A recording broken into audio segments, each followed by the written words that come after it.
tell any secrets of the Mau Mau, this oath will kill me. If I am called in the night and refuse to come, this oath will kill me. If I see anyone steal white man's property, I must help him. I must hide what he gives me and say nothing, or this oath will kill me.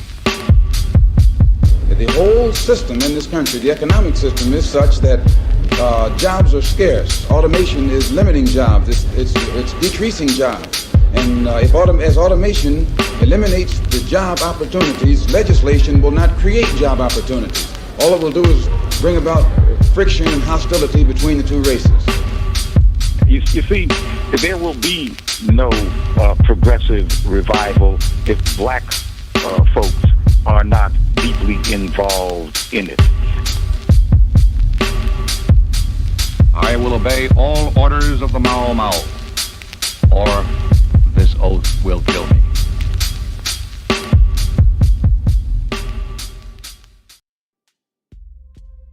I love that new intro. Shout out to Quinn.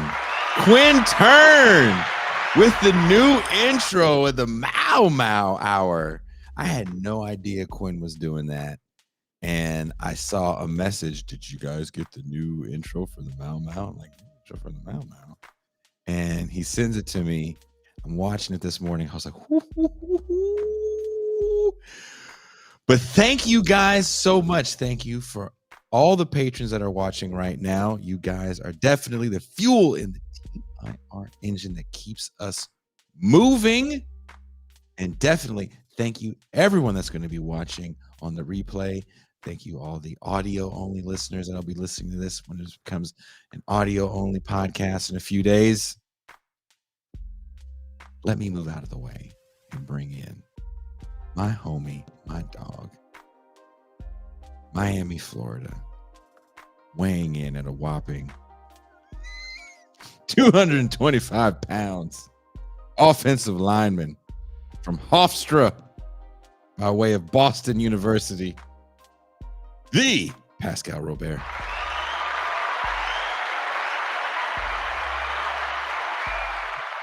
Peace and greetings to the chat. Peace and greetings to the audience. Peace and greetings, Jason Miles. I'm going to change your weight every time. This is just too much. I like the aspirational weight. She is the faceless voice of reason. What would this show be without this woman's contributions on the screen and all she does off the screen? She is the M. Toussaint.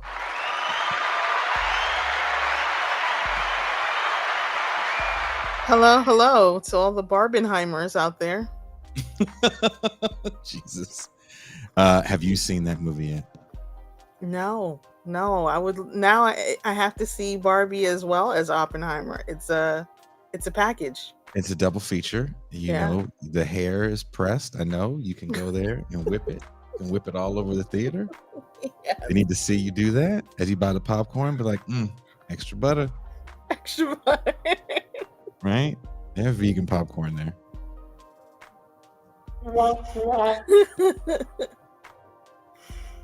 And I will let Pascal introduce the guest before I move out of the way.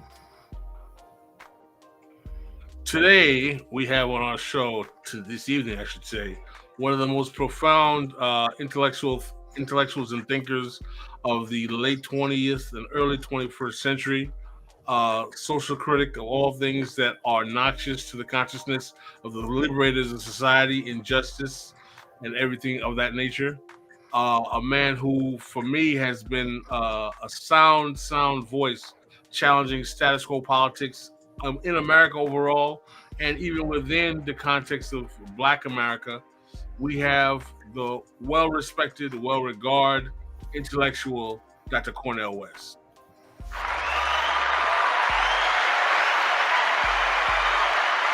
My brother, I just want to begin by saluting you, though, Brother Pascal. Magnificent force for good that you are, but also saluting Jason and MT Sound as well. I know that they are part of the crew, the team, the collective, the comradeship that keeps this truth-telling site going, my brother.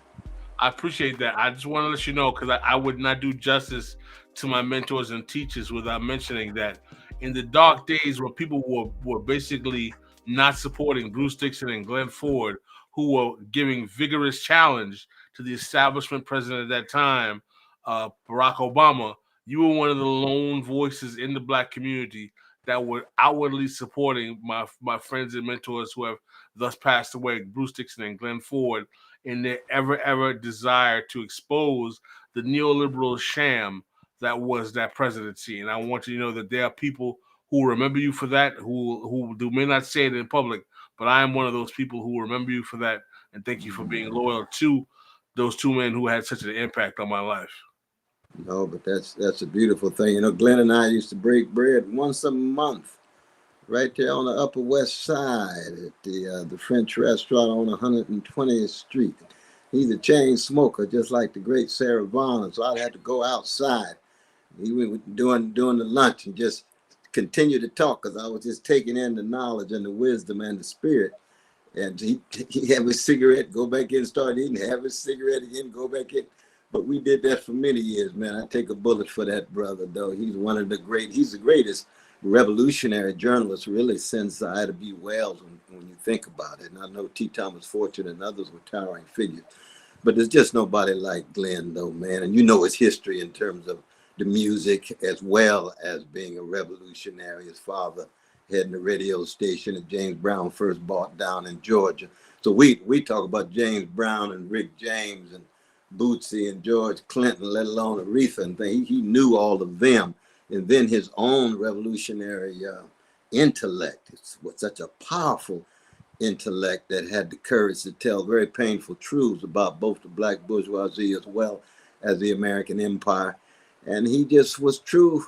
He was faithful unto death, man. He was true his whole life in terms of his calling and his integrity. And he always meant the world to me. And part of his spirit is at work inside of me. That's part of his afterlife, at work in my own life, though, man. And you were there at the funeral, of course, and you knew the words that so many of us had to say to him and his family, his kids and so forth. His wonderful sister and his nephew ran for office. I was there to support him, and he ran for office as well. No, Glenn, man, he's just a towering figure. I hope we never forget him. But you know how hard it is to focus in on the great figures in a moment of such overwhelming mediocrity and mendacity. It's like how people forgot about Paul Robeson so quickly. You know what I mean? No, absolutely. No, we're going to talk about things to that effect. Yeah, right. I've prepared some questions for you, and I really want to hear your response to them because I think some of them will be clarifying in many ways. So, Dr. West, the first question I have for you is, I don't know if you stated this publicly, or maybe sometimes you really don't feel the need to make such statements. What is your preferred economic model for society, Dr. West? Do you consider yourself a socialist, a capitalist, democratic socialist, or do you generally avoid such titles? Well, I mean, I'm not an ism person because I'm trying to make sure that the least of these, that poor working people, those Sly Stone called everyday people, or James Cleveland called ordinary people, lift their voices like the Negro National Anthem. And that means to me a democratizing society all the way down. That's why when you think about self-respect, you think about self-determination, you think about self-defense, that comes from a bottoms-up orientation. And once you look at what does a democratic form of the economy look like, it doesn't look like a capitalist economy. Capitalism is not a democratic form of organizing at the workplace. It's hierarchical. And so I'm for workers' control. What does a democratizing project look like from the vantage point of culture? Well, you've come from a hated and a terrorized and traumatized culture. You got to have self-determination in terms of how you define reality, how you define yourself. And therefore, various kinds of self-determination, Black self-determination, worker self-determination, women's self-determination becomes very important. And certainly, there's no room for empire. That's why my very aim is to try to be head of the empire in order to dismantle the empire, right?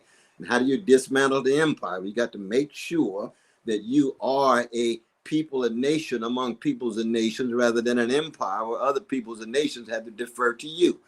So you can't reshape the whole world in your image and in your interest. That's what empires have done. There's been roughly 70 empires since the beginning of the species in Africa. The United States is the 68th, and this empire will come and go. All empires come and go. Most empires come and go because they got military outreach, corruption of their elites, the impotence of those inside of those empires, and the need for people who want to follow neo-fascist Pied Pipers to overcome the increasing domination and tyranny. And we see that all at work in the United States. Brother Glenn and I used to talk about this all the time. So that am I a socialist? Well, certainly there's a strong socialist dimension to what I'm talking about, but that's just a moment. You know what I mean? That's like asking, is John Coltrane or Donny Hathaway or is Phyllis Hyman a socialist? Well, there's elements, because when we raise our voices, we want to empower everybody and we want all lives to be able to flower and flourish. But we've got spiritual dimensions and we've got cultural dimensions that go far beyond isms, far beyond ideologies in that way. And so in that sense, I'm first and foremost a jazz man. You know what I mean? I'm a blues man, though, brother. Now, and, you know, I'm a revolutionary Christian too, but I mean, the cross is all about the blues. The cross is all about catastrophe. And how do you fortify yourself in the face of catastrophe?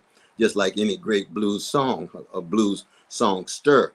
So yes, I've always viewed myself as in solidarity with revolutionary socialists, no doubt about it. In the communist tradition, it would be closer to council communists than the vanguard communists. So that, you know, the Soviets without Bolsheviks, that was what happened at the Kronstadt rebellion when they were crushed. Soviets are workers' organizations, whereas the vanguard parties were imposing their will upon the workers' organization, so that the workers' councils got crushed. So people like Pannekoek and Gorder, and it goes all the way up to Stanley Aronowitz. These are so-called council communists who become revolutionary socialists, critical of vanguard party orientation that imposes their will upon the workers. That's very much my own tradition. Sinclair Drake, for example, is in that same tradition. He was in the American Workers' Party in 1937. A.G. Musty's part of that tradition as well. So it's a long answer to your question in terms of if there's any ism. It's certainly a revolutionary socialist moment dimension. That's why I've been a socialist for the last 65 years. And I'm only, no, it's 55 years, I'm sorry, because I'm 70 now. But it's more than just that. I'm very much a free black man who is part of a blues tradition.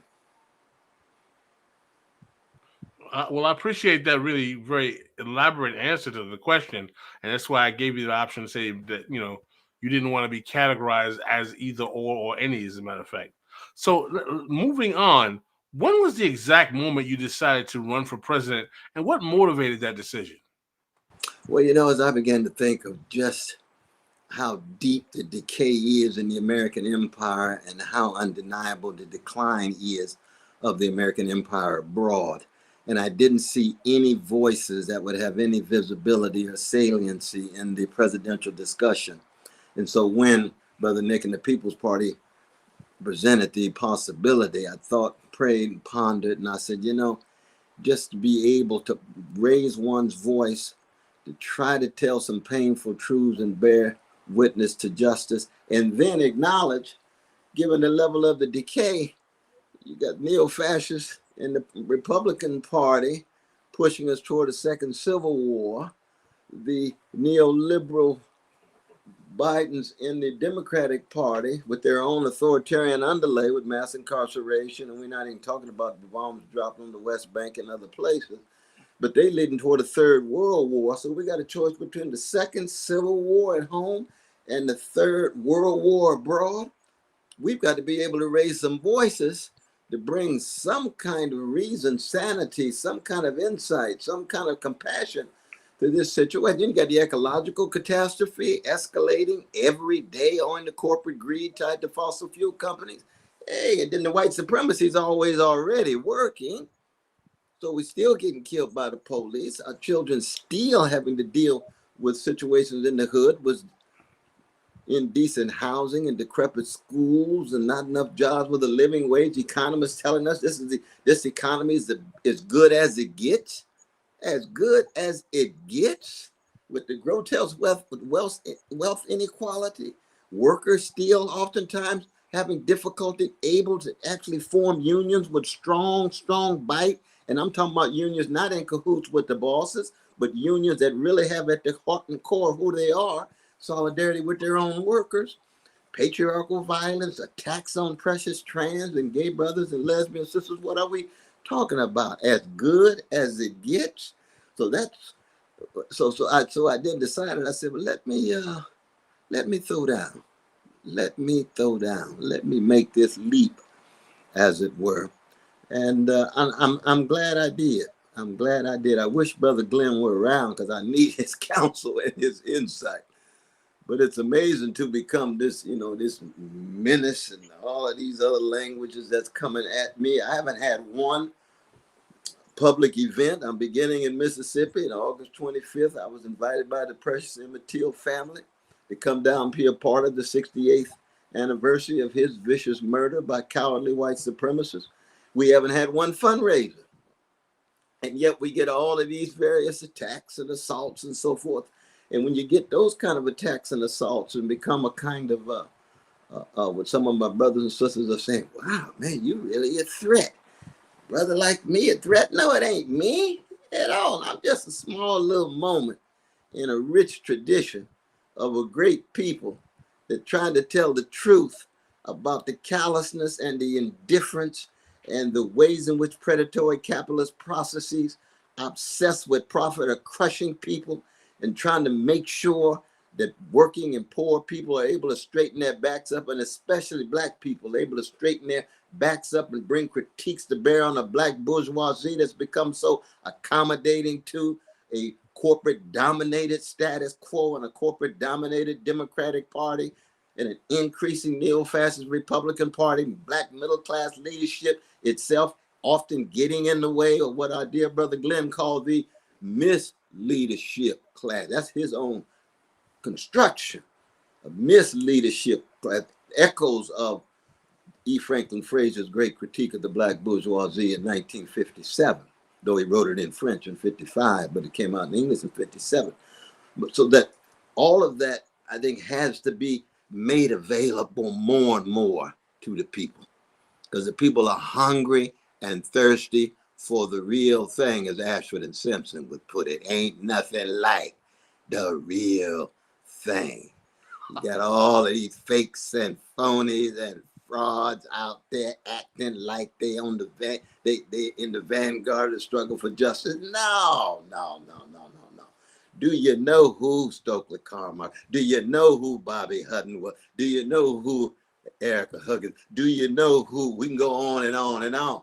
Do you know who Gil Scott Heron was? Do you know who Nina Simone was? We got to keep their voices alive. So every time I raise my voice, I just want folk to hear their voices coming through a cracked vessel like me and saying, that radical tradition is still alive. And it's still alive in you, still alive in me. We're trying to make sure people have access to it to the best of our ability. Well, I really appreciate your comments in that regard, because that actually moves me to my next question. How does a radical activist go from trying to force the empire to change from outside to trying to change the empire from within, from the position of the head of the empire? Well, you didn't become very much like a Mary Lou Williams. You see, you're part of a collectivity.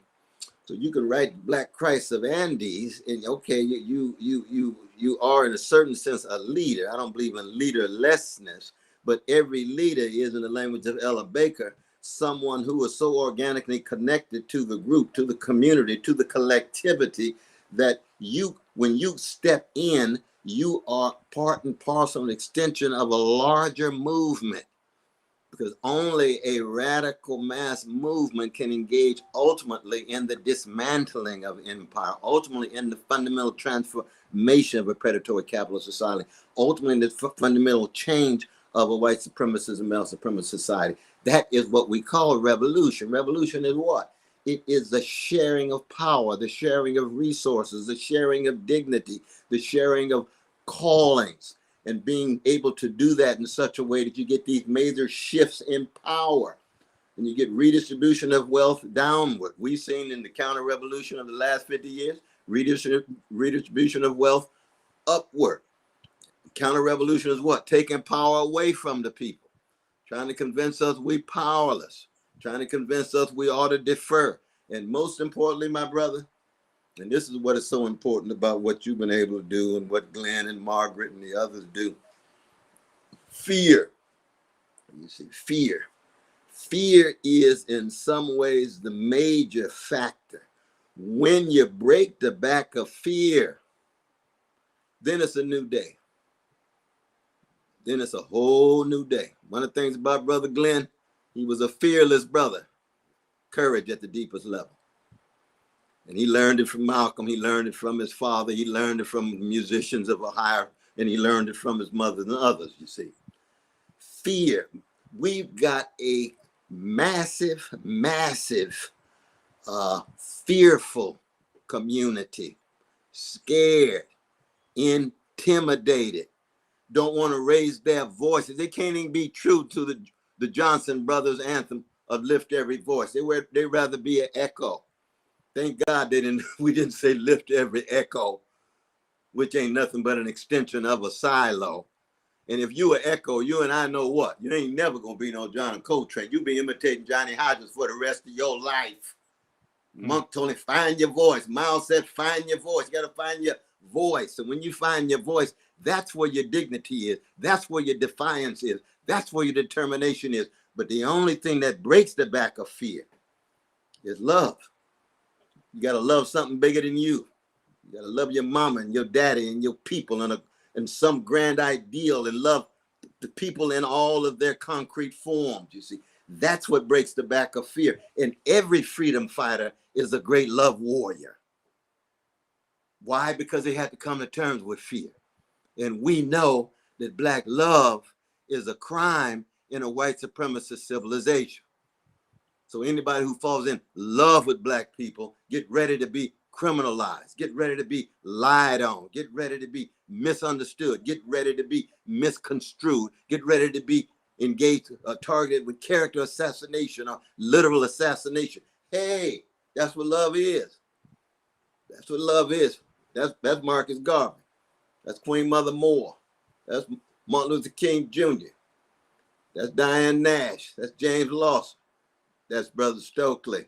They love the people enough to break the back of fear. And, you know, it's always a challenge, though, brother, because you have to pay a major cost. But you find joy in that. And that's the important thing. Very much like the great musicians, man, that the love they have for the music is so profound that they're willing to pay a major cost. Think of a Charlie Parker. You think of a Dorothy Donegan. You remember she's a piano player that the greatest jazz piano players of all time, Art Tatum, say, she's the only one to make me practice. Art Tatum, what you talking about? Who was Dorothy? Giant, played classical music for so long, shifted to jazz, and then became a student of Art Tatum. Broke the back of any kind of fear of exploring and continuing to grow and continuing to develop and mature. So it is with our freedom fighters. Look at Malcolm. He's continually growing all the time. All the time. But how do we break the back of fear? See, we've got that misleadership class that Brother Glenn was talking about. They shot through with fear, man. He's some of the most scared, intimidated folk you ever want to meet, no matter how much money and no matter how big their mansions and their cribs and living in vanilla suburbs. When it comes down to what kind of choices they really want to make for something, too many of them are afraid. Well, I want to get to that. I had a question specifically revolving around that, and it's going to discuss one of the postulates or ideas we have with this revolutionary podcast. This is a revolution podcast. I'm glad you brought that up. One of the biggest obstacles that you're going to find in your presidential run is going to be from the Black political class, or what Glenn Ford called the Black misleadership class. And I wanted to ask you a very blunt and direct question, because we've talked about this here. We've talked about this on other podcasts as well.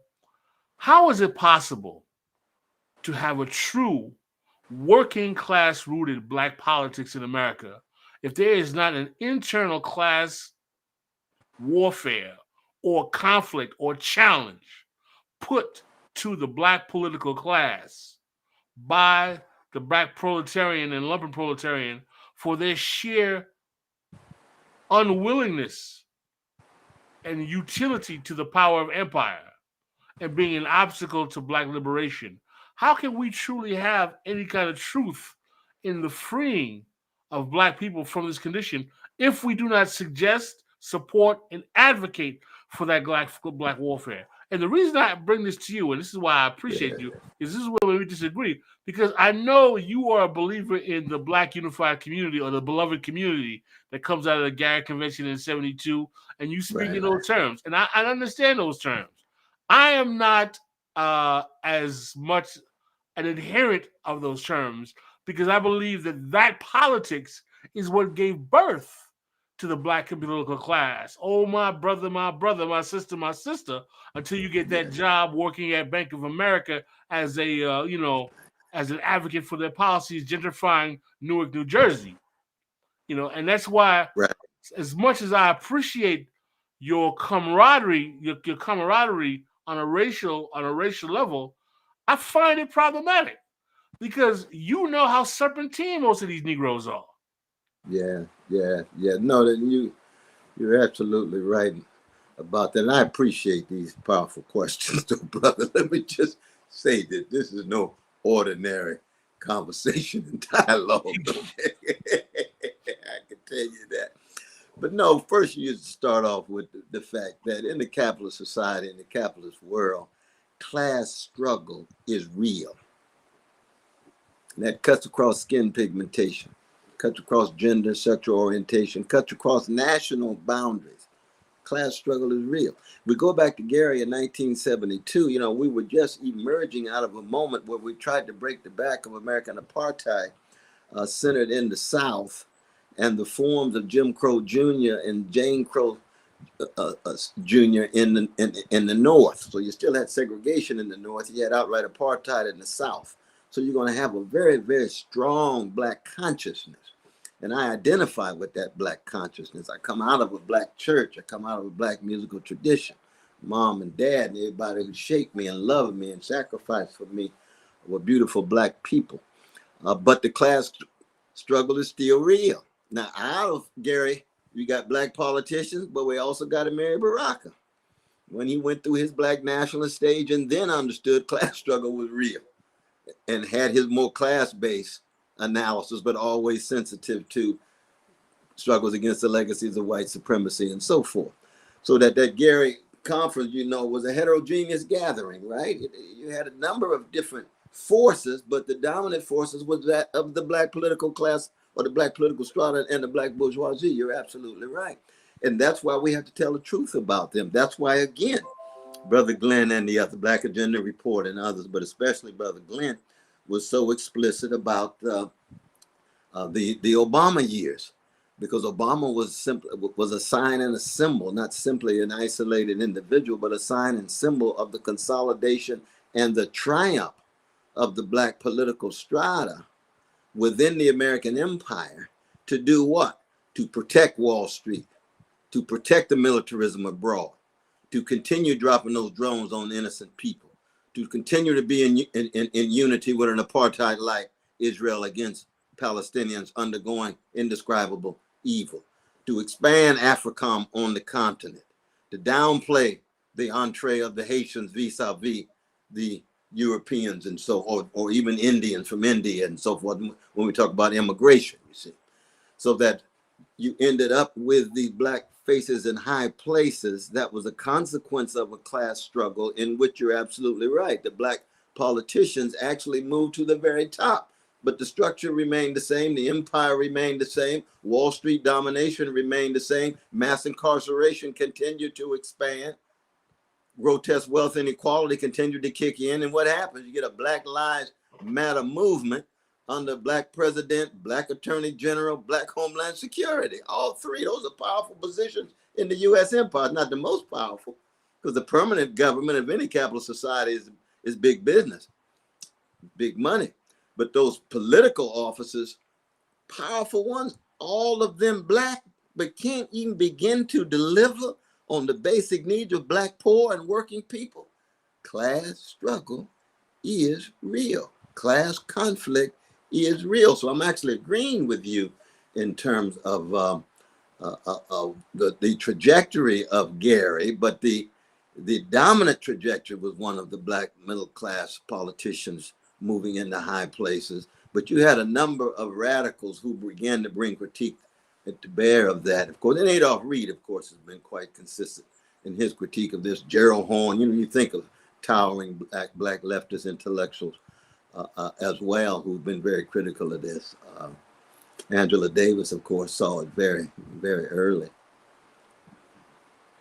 Well, I appreciate your candor. I mean, I'm glad you're willing to see the kind of the conflict I see with the ideology and the methodology of addressing those class divisions, while yet trying to reach out in solidarity with people who come from those class coteries as well. Because I feel that once you give them sukkah, they're going to start to suck the blood from you.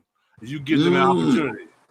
Wow, yeah, that's real. But what I'm saying, does it make sense to you, though, brother? Yeah, no, I understand where you're coming from, brother. I understand how the trajectory. I mean, as someone like yourself, I was merely a child in those years. I mean, you were an adult coming to the young adulthood, seeing these things transpire in your own face in real time. Exactly. So, understanding the emotional sentiment of the time, there is such a thing as time and place when doing analysis.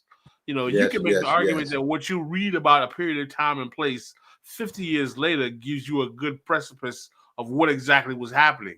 But that's never going to replace the experience of being in that time and place and seeing things with your own eyes and understanding what motivated people's emotions in those spaces to see how they got caught up in what they did.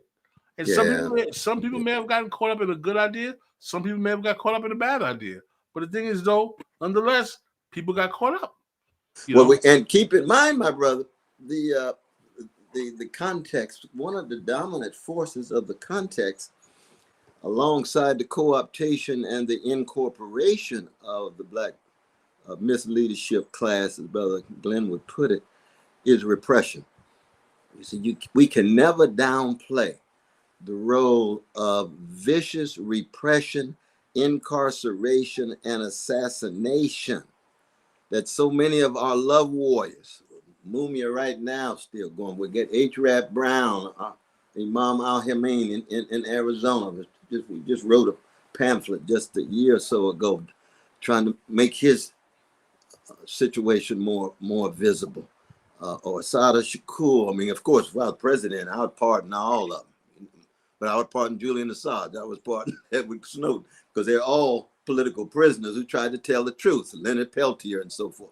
But the level of repression and surveillance and being crushed, we shall never forget Bobby Hutton's death 2 days after Brother Martin's death, right? 17 years old, Oakland. I know Brother Jason say he's from Oakland. Bobby Hutton's right there, you see. Fred Hampton, we can go on and on and on. You see, that's real. And therefore, the FBI and the CIA and the others, man, these are some serious gangsters, man. I'm telling you, they're some serious thugs, man. They will crush you in a second. That's again why whatever fear is coming our way, if you don't have that deeper love that allows you to still invest some kind of trust and confidence in the capacity of the people to fight even after you're gone, so you can leave a legacy such that your spirit is at work in their bodies, hearts, minds, and souls, in their movements, not just in their personhoods, but in their movements, in their families, in their music. You see, musicians are the vanguard of the species, brother. That's all we had after 244 years of the most barbaric white supremacist slavery in the history of the world. Against the law for us to learn how to read and write. It's against the law for us to get together and organize. Against the law for us to worship God without white supervision. All we could do was what? Steal away at night, form a ring shout, hold hands and lift our voices and create those beautiful spiritual songs that will be sung until the end of time. That's part of our tradition. It's a distinctive tradition, and it produces the greatest tradition of the 20th century, which is the Black musical tradition.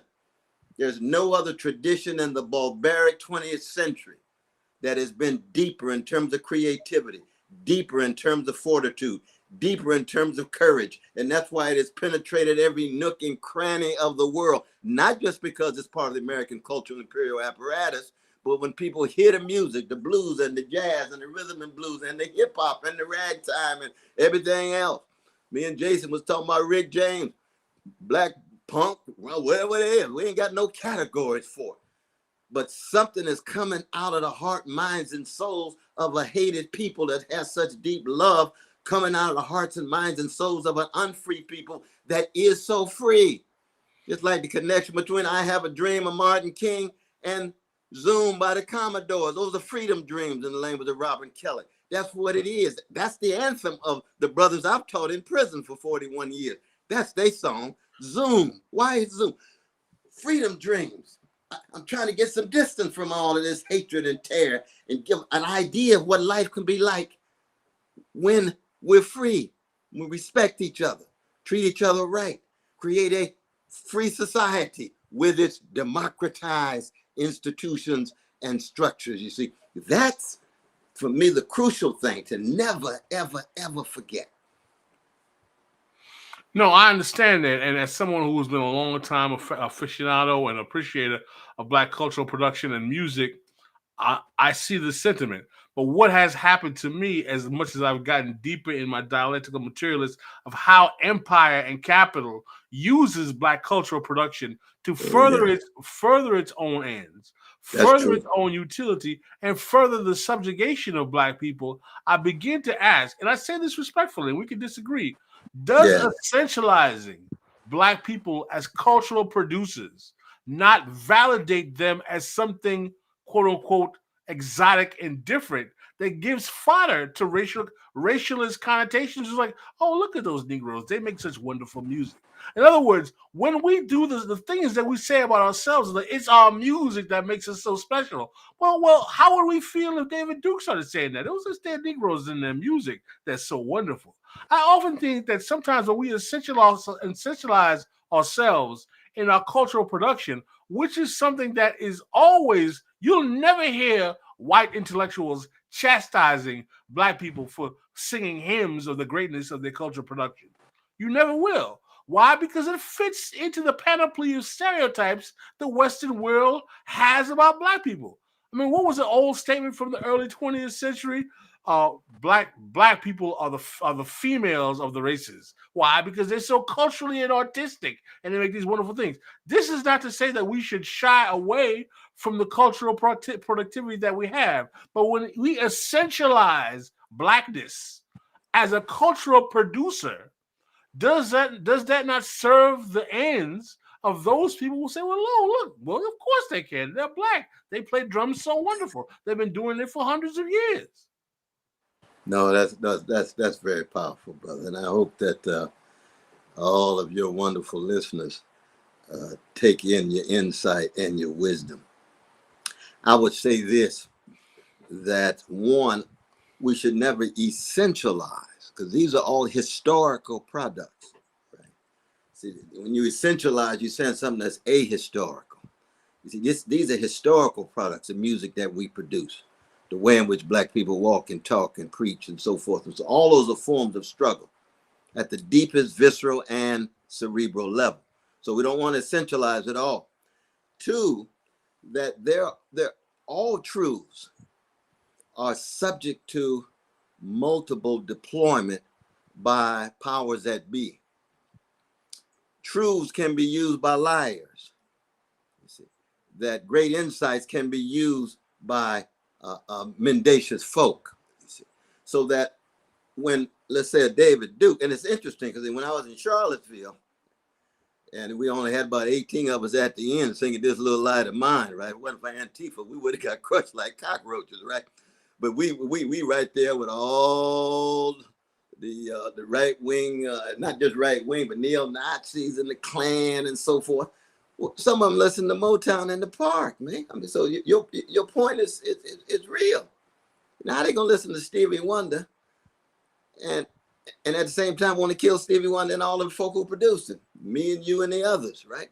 But part of it is that the genius of Black people is just so profound, not because we're Black, it's because what we have created under slave, neo-slave, hood, ghetto conditions. And it is in that sense an element of decolonizing, because it's an affirmation of our humanity, no matter how much we have dehumanizing forces coming at us. That truth can be used by the David Dukes. That truth used by the neoliberal culture industry, right? I mean, who ran the clubs and the nightclubs? How come Coltrane was trying to create his own label? How come Curtis Mayfield founded Curtdom? How come Otis Redding was trying to get his own label? They knew that when it came to economic power, that they were being exploited. But at the same time, they also knew they were coming from a tradition that was so rich, it would be used in a variety of different ways. And part of the spiritual and cultural warfare going on today, especially among our young people, is the dumbing down of our music. I was blessed to write a song with a genius named Bootsy Collins called Freedom on his album, Funk Capital of the World. But freedom, F-R-E-E-D-U-M. Now, he came up with the title. That's part of his genius. But we worked out the song in the studio, right? Meaning what? The dumbing down of our music, the dumbing down of our culture, to try to convince us that the only alternative is to accommodate to the status quo. The only alternative is to be well-adjusted to injustice, well-adapted to indifference, so that the battle over our music, the 3 albums that I did, each time I went to the different heads of the labels, they say, we want G-string music, West. We don't want all this freedom crap. We got rid of that stuff in the 60s. I said, oh, really? Bring in a little Talib Kweli. I brought in some Jill Scott. Brought in the greatest soul singer of the younger generation, Gerald Levert. Last song he did before he died young. We brought in Brother Lenny from Tower of Power and the others. Said, now, we're going to get this out anyway. Thank God Steve McKeever did. He was in, it still is head of Hidden Beach, but he was in with Jill Scott at the time. Meaning what? That's a battle. That's a spiritual and a cultural battle, precisely because of your powerful insights. So that the right wing or the liberals or the imperialists or whatever can say, oh, Lord, that Michael Jackson can dance, that Prince can move, that James Brown is beyond description. Well, they're right, but they're not right for the reasons they're putting forward. They're right because there is no James Brown, there is no Aretha Franklin without the collective struggle of a great people in the face of overwhelming forces of hatred and terror and trauma, but never allowing the hatred and terror and trauma to have the last word. The challenge is, how do we translate that kind of artistic courage into political courage? See, that's the shift. If our intellectuals had the same courage as Ben Webster, we ain't even talking about Charlie Parker yet, but a Ben Webster, so sharp and sweet and sophisticated and gut bucket subtlety and so forth. Hey, and free. Oh man, you know, we'd have Glenn Ford running all over the country, man. I'm enjoying this conversation so much. I feel like I regret that I have to go back to the banality of the questions that I prepared that deal with the presidential election.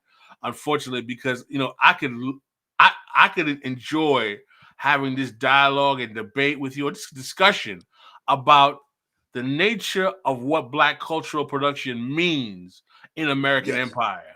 Can we bring Dr. West back on? Can we bring Dr. West back on at some point to have a discussion about the class politics of disco? The class, I'm sure he would love to do that. We had a great weekend. Absolutely. And I come in humble because I know I can learn from Brother Jason himself. Tower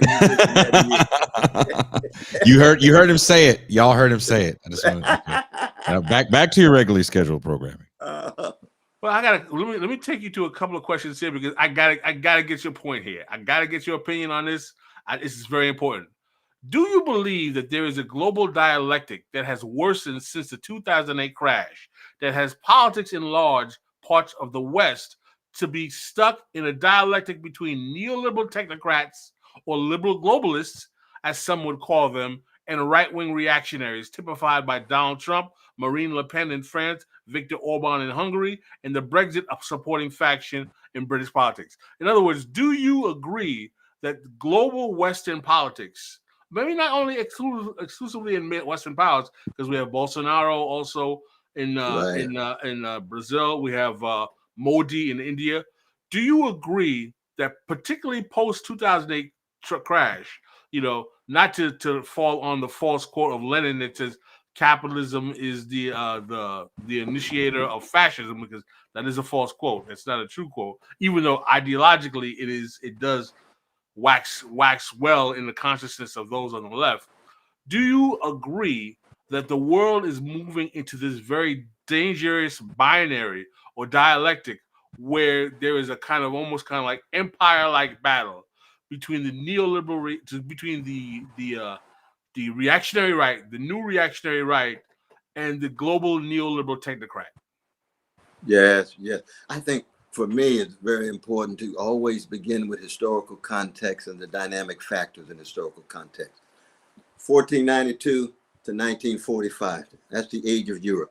Those nations between the Ural Mountains and the Atlantic Ocean tried to reshape the whole world in light of their image and their interests.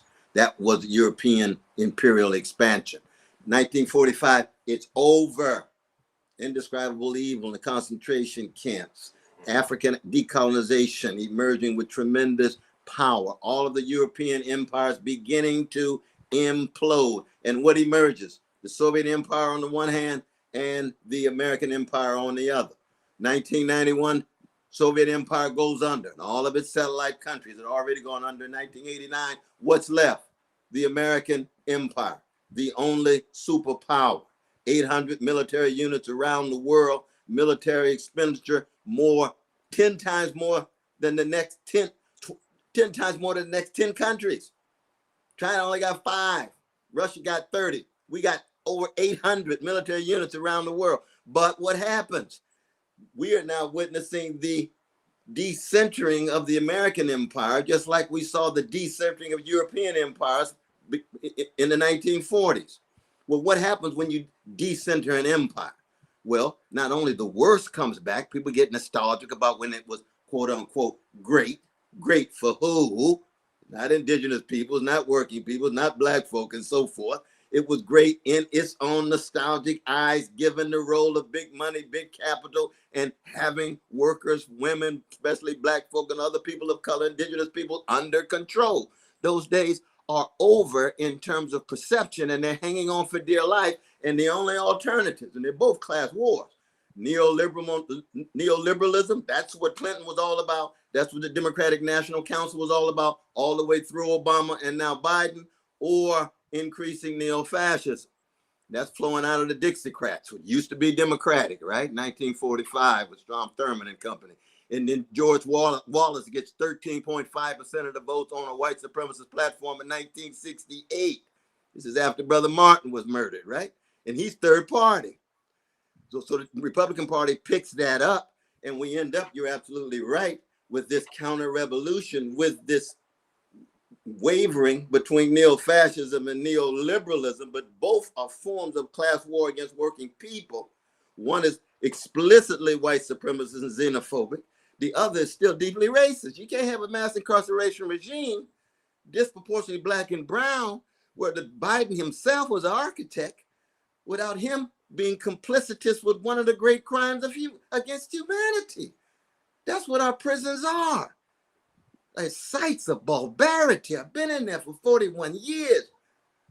People ought to be ashamed that they even exist in America or any other place. You know what I mean? And they flow out of our hoods. The richest nation in the history of the world, and 63% of the population living paycheck to paycheck, and 40% of the black children living in poverty. That is spiritually sick. It's obscene. when they write the history of the fall of the American empire, they're going to say, where were the people fighting? Where were the voices? Couldn't they see these people suffering? Couldn't they see the social misery of the masses? And if they only see the black middle class in the White House, or the black middle class in mayorships and so forth, they're going to say, damn, y'all was some cowardly folk. You didn't tell the truth. And the condition of truth is to allow suffering to speak. That's what we learn from our musicians, brother.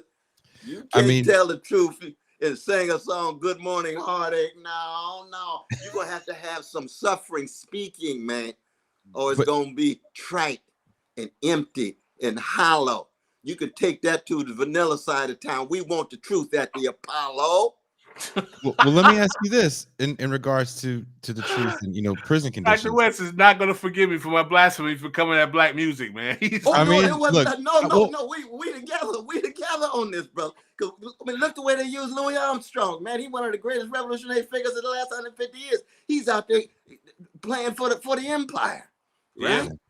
He's ambassador for the empire in the Katanga province. That high C in West End blues for his mama. That ain't for the empire, brother. They're using him for the empire, but the music itself has the capacity to actually be a critique of it, even though no doubt they're trying to deploy it in such a way that it's just American dream and the old traditional liberal project. We're going to go right ahead, Brother Jason.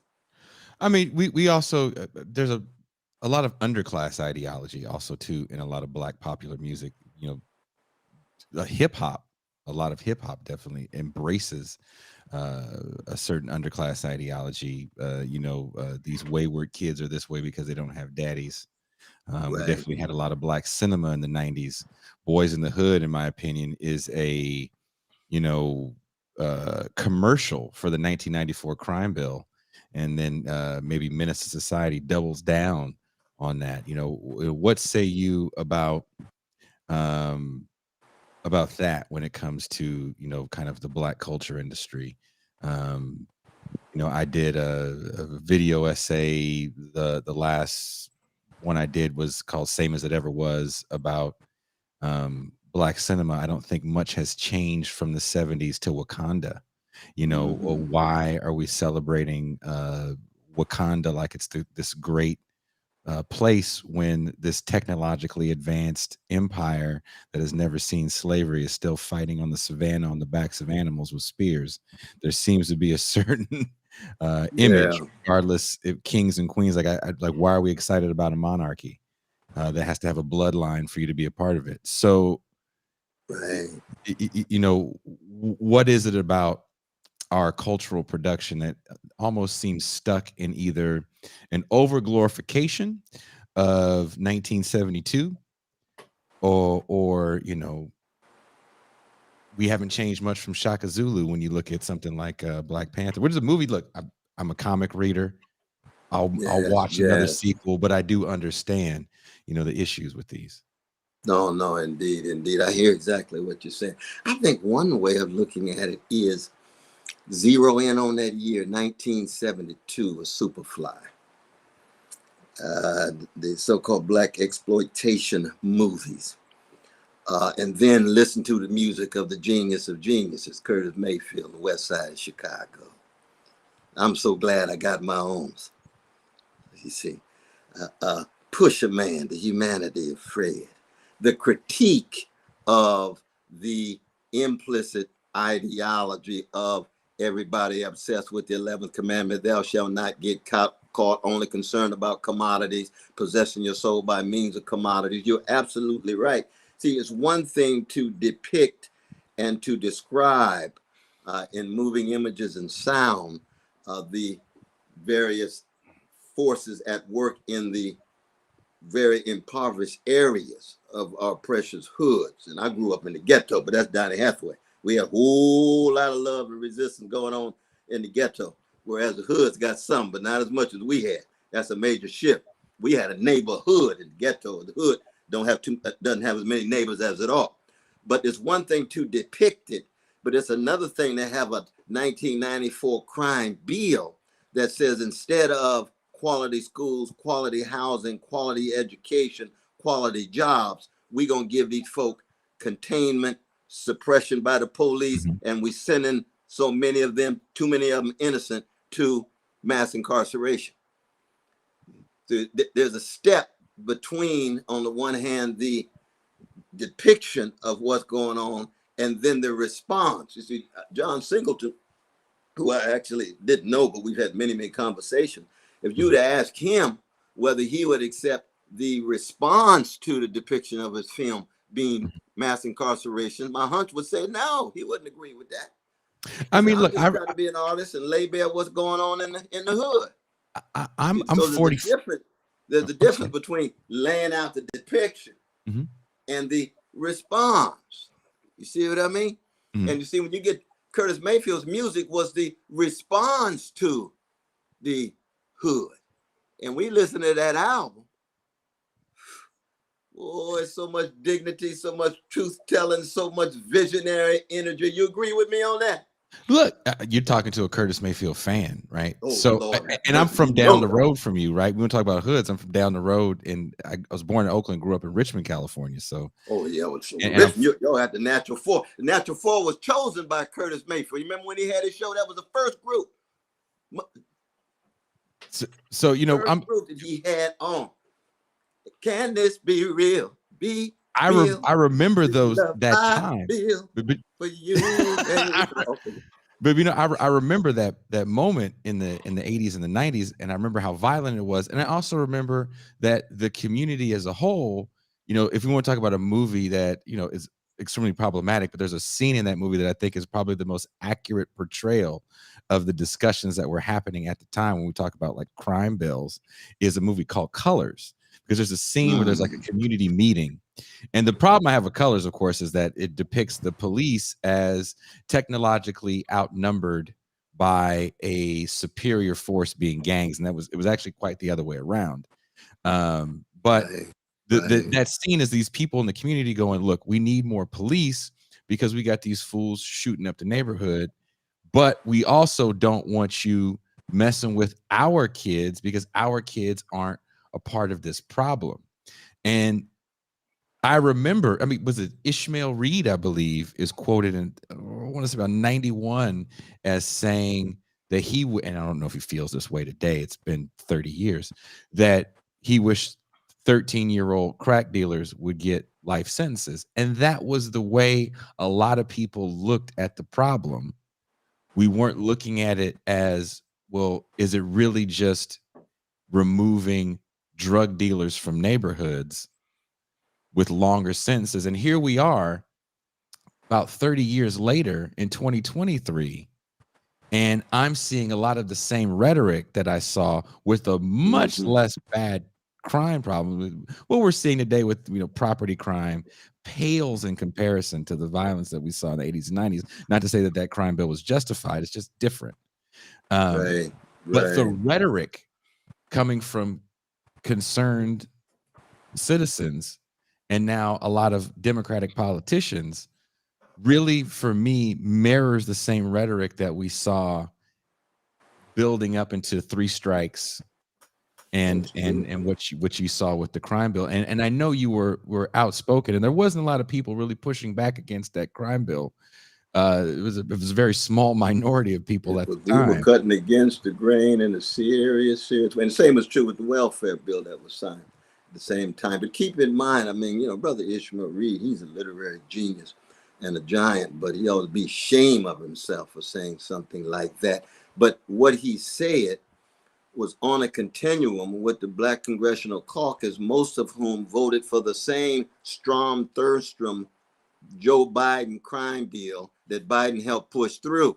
Back to the Black leadership class again. You see, that for them, the quickest way of dealing with this was to just get rid of these folk. They predators. That was the dominant language coming out of James Wilson and John Ilulio, the scholarship in inverted commas, and many of us were fighting against it. But we should also know, this is where the class question comes in, that I don't think Ishmael Reed would say that about his own son, you see. He's talking about the brothers somewhere else. We're not talking about Jack and Jill Young middle class black folk. Mm. No. You're not talking about the Martha Vineyard young people. God bless them. Man, I'm a Christian, so I'm trying to love everybody. You know what I mean? But hey, I begin with the chocolate side of town. I begin with the least of these on the chocolate side of town.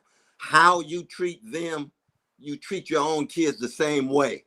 That's what I got from my mother, Irene B. West, of Shiloh Baptist Church, who was the first grade teacher and a principal who taught Vacation Bible School double every summer in the hood, Shiloh Baptist Church, where I went, and the Black Panther Party was right next door. And when we walked through the community, they grab her and say, Mrs. West, you helped teach me to read. You loved me. You gave me a sense of possibility. They didn't have to join the church because we loved them. They were the same ones that later on would join the Panthers. So that's what I'm talking about. You see, it's the folk who understand that Jamal and Letitia have exactly the same value as your middle class child who's black, who's on the way to Howard or Morehouse or Harvard or whatever ruling class or elite institution they go to.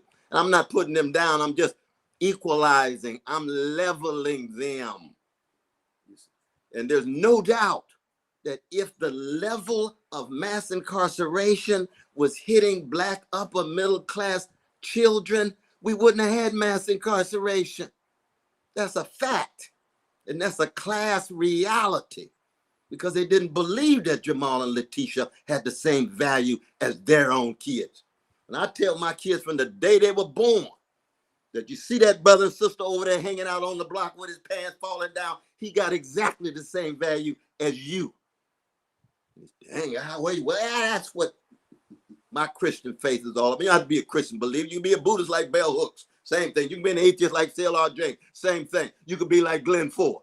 And Glenn Ford was kind of spiritual because he was a musically oriented brother, but he wasn't religious in any traditional sense. We come together on that.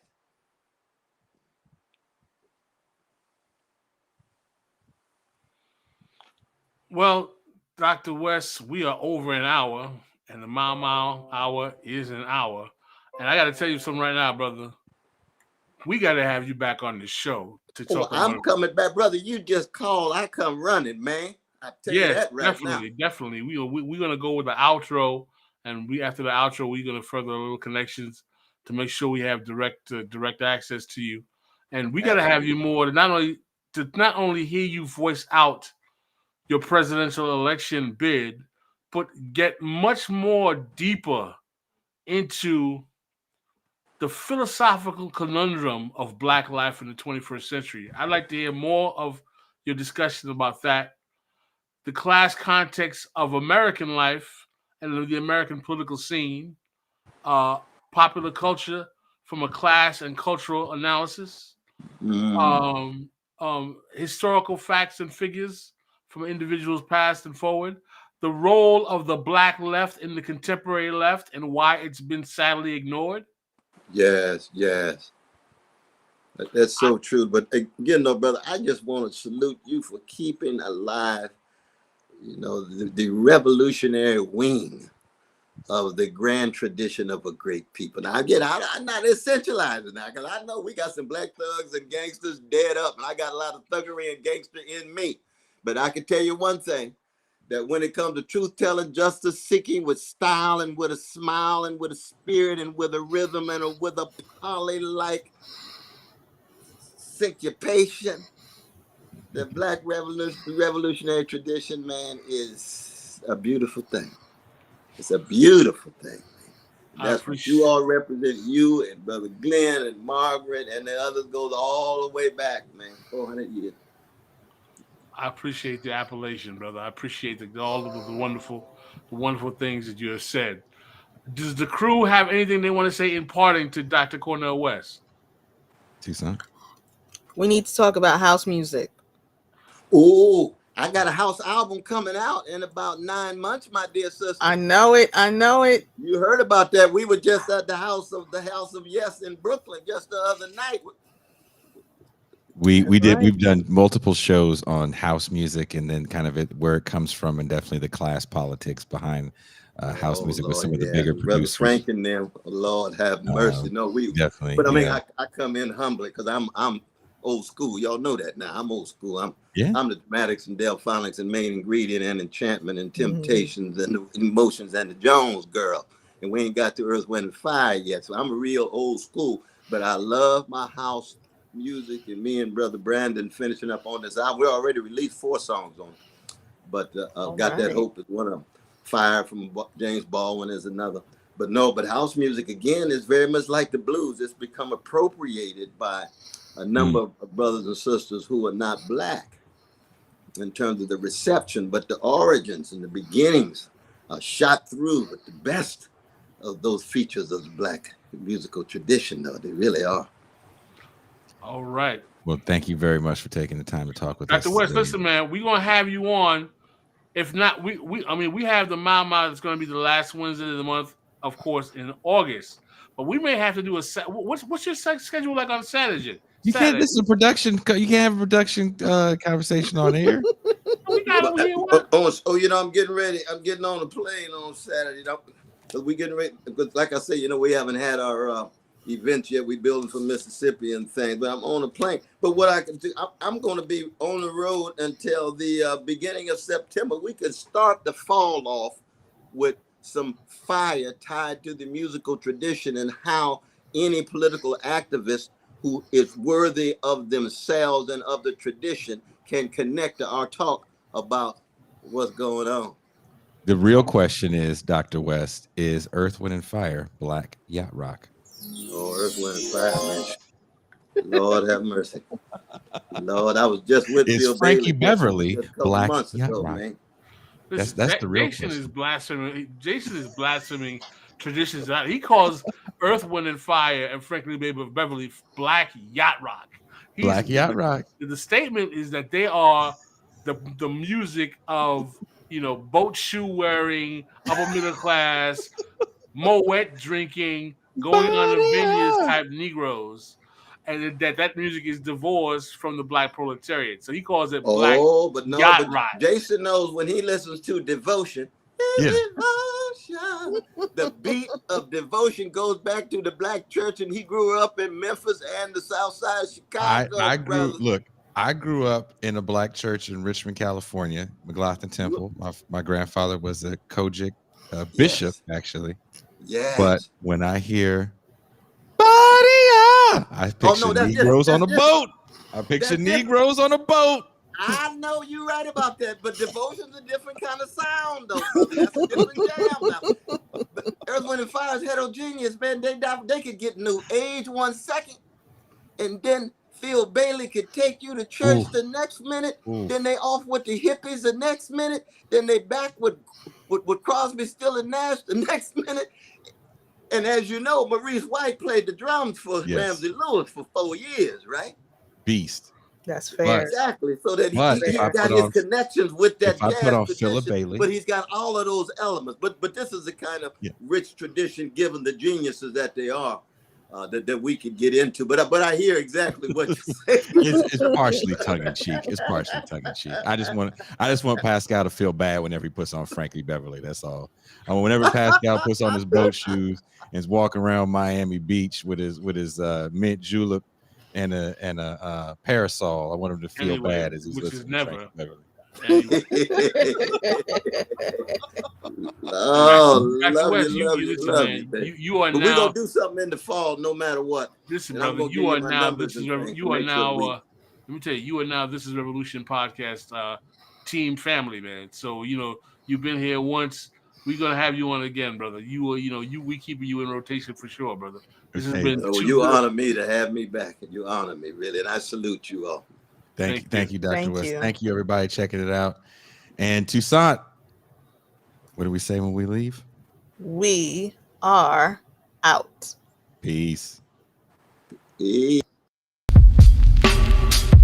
I tell any secrets of the Mau Mau, this oath will kill me.